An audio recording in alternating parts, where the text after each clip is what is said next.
Bismillahirrahmanirrahim. Assalamualaikum warahmatullahi wabarakatuh. Berjumpa kembali teman-teman di channel kita ya, Mas Tio KDR. Kita unik kesempatan lagi, kita akan berbagi informasi kembali ya, masih di seputar pendataan pendidikan ya.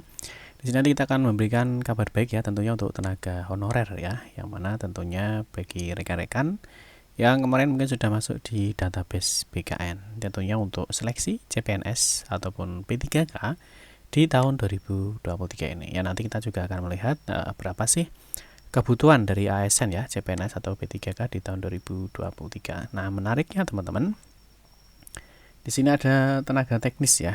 Jadi ada kebutuhan untuk seleksi ASN di tahun 2023.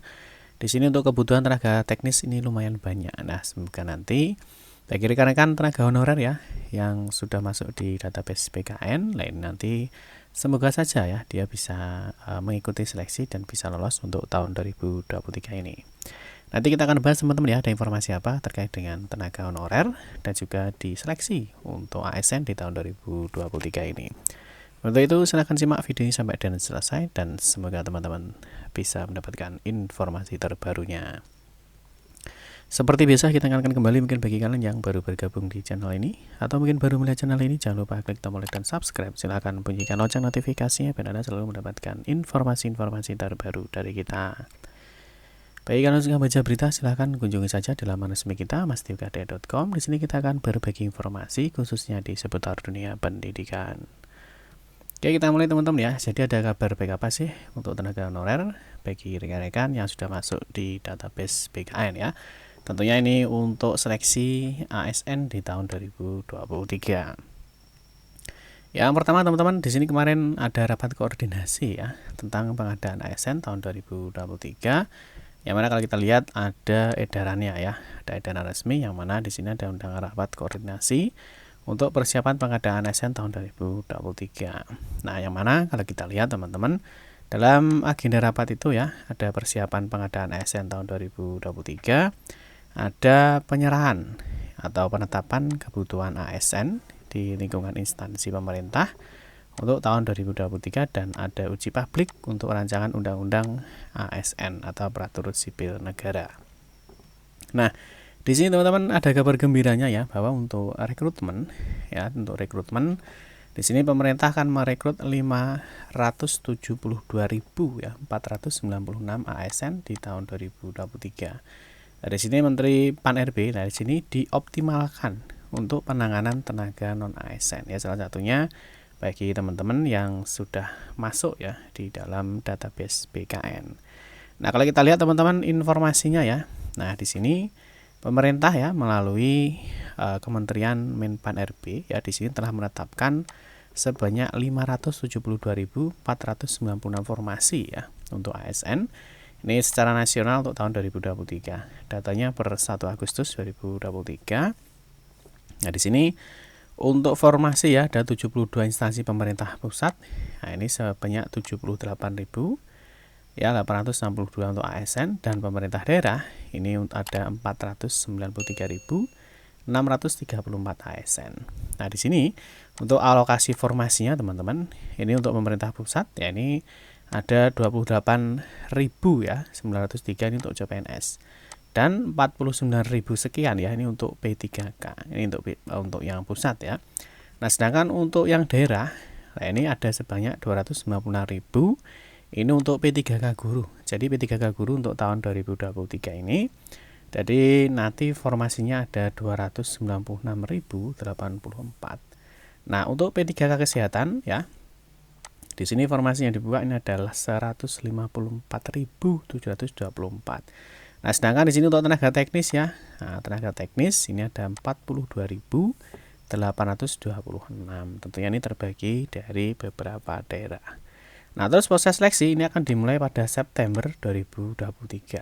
Ya, nah ini terima kasih kepada instansi yang telah menyampaikan usulan formasi ya. Semoga proses seleksi berjalan dengan lancar.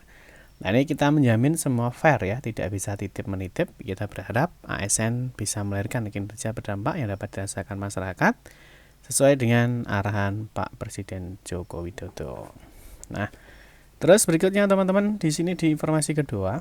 Nah, di sini Ada kabar baik juga ya. Di sini Pak Anas mengatakan ya bahwa terdapat sejumlah arah kebijakan ya untuk rekrutmen ASN tahun 2023.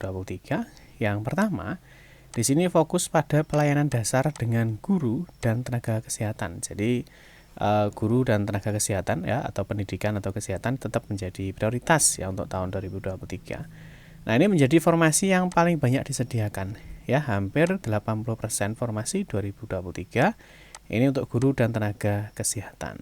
Nah, arah kebijakan ya kedua adalah memberi kesempatan rekrutmen untuk talenta digital dan data scientist.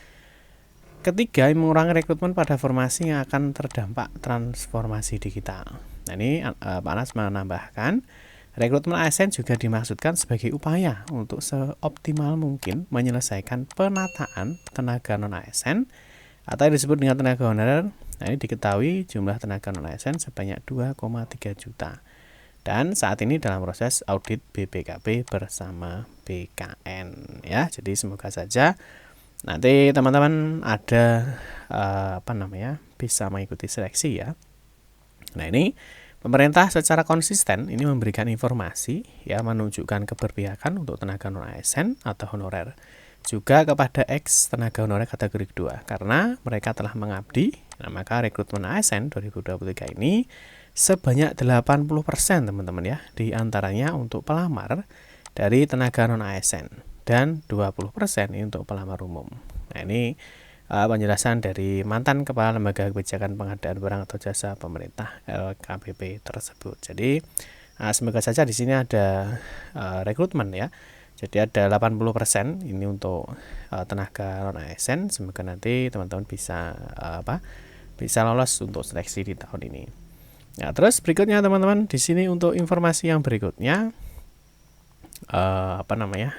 bentar ya. Di sini sebelum Kementerian PAN-RB telah menetapkan ini sebanyak 1 juta lebih ya kebutuhan ASN nasional tahun 2023. Namun terdapat sejumlah instansi yang tidak mengusulkan formasi, termasuk terdapat beberapa Pemda tidak mengoptimalkan usulan formasinya. Jadi tentunya ada ya beberapa daerah itu yang tidak mengusulkan formasi atau tidak membuka ASN di tahun 2023 ini. Terus untuk informasi berikutnya teman-teman, sebelumnya bahwa untuk untuk non ASN ya, ini kemarin juga ada edaran ya dari Menpan RB. Ini terkait dengan status dan kedudukan untuk ex tenaga kategori 2 ataupun tenaga non ASN.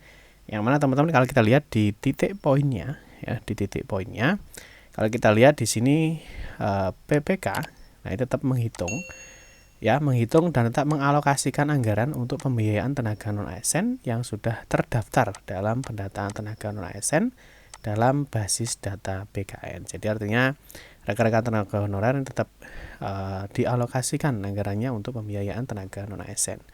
Yang kedua, dengan mengalokasikan pembiayaan tenaga non ASN dimaksud pada prinsipnya ini tidak mengurangi pendapatan yang diterima oleh tenaga non ASN selama ini. Jadi artinya tidak ada pengurangan gaji ya. Kalau misalkan selama ini mendapatkan gaji 1 juta, ya ini diharapkan tetap mendapatkan 1 juta atau mungkin bisa lebih ya, tapi kalau kurang ya, jadi tidak boleh mengurangi pendapatan.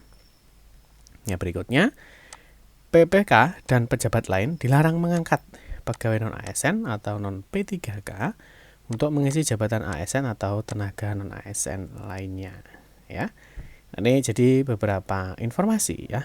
Terus berikutnya juga kemarin ada keputusan Menpan RB ya nomor 571. Nah, ini terkait dengan optimalisasi terkait dengan pengisian kebutuhan jabatan fungsional teknis ini pada P3K tahun 2022. Jadi untuk P3K ya, jadi yang kemarin itu sangat kecil ya, hanya sekitar 33%-an. Nah, ini adanya optimalisasi formasi. Jadi yang yang nilai terbaik ya dan masih ada formasi itu bisa mengisi jabatan P3K teknis, tentunya sesuai dengan ranking ya atau peringkat tertinggi. Itu teman-teman mungkin informasi terkait dengan